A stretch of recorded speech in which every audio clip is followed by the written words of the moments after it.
সুবিধা হয়। তারা সেবা এই 20 তারিখে আমাদের কর্মী সম্মেলন, এই সম্মেলনে নগরকান্দা ইউনিয়নের নগরকান্দা 9টি ইউনিয়নের সকল নেতৃবৃন্দের প্রাণের দাবি, আমাকে যদি আপনারা নির্বাচিত করে আমি দলকে সুশোভিত করতে পারবো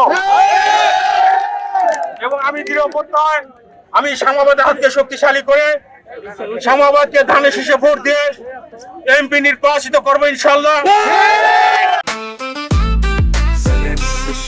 জেনেক্সে শিফট করো, লাইফকে লিফট করো। সবার আগে মহান আল্লাহ রাব্বুল আলামিনের দরবারে শত কোটি শুকরিয়া।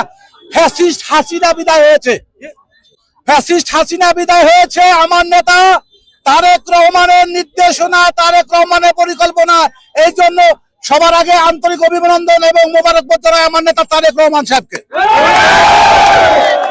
দীর্ঘ 10 বছর পর নগরকান্দা একটা সম্মেলন হতে যাচ্ছে, আমাদের কাছে ঈদ লাগতেছে, খুব ভালো লাগতেছে। ইনশাআল্লাহ নগরকান্দা ইনকুর নির্দেশনায় এবং আমাদের অত্যন্ত পরিচ্ছন্ন একটা কমিটি চাওয়া, সেটা জেলা কমিটি ইনশাআল্লাহ আমাদের অত্যন্ত সুন্দর একটা কমিটি দেবে, এইটা আমরা আশা করি। তারা নির্যাতিত হয়েছে এবং নিপীড়িত হয়েছে ফ্যাসিস্ট হাসিনা সরকারের দ্বারা, তাদেরকেই আমাদের দেশ পরিচালনার যে দায়িত্বে আছেন তারেক রহমান, সে বলছেন যে কোনো হাইব্রিডের জায়গা হবে না।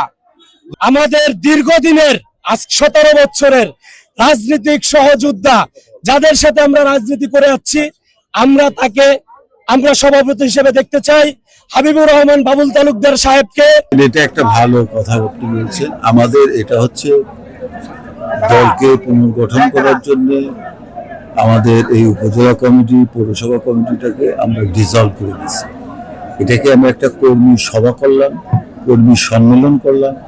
এই কর্মী সম্মেলনের মধ্যে নেতা কর্মীদের সকলের উপস্থিতিতে আমরা কিভাবে কমিটিটা করব সেটাও বলেছি, কাদেরকে দিয়ে কমিটি করব সেটাও বলেছি এবং কর্মীদের কাছ থেকে একটা সমর্থন গ্রহণ করলাম। এটা একটা আহ্বায়ক কমিটি হবে, 31 সদস্য বিশিষ্ট।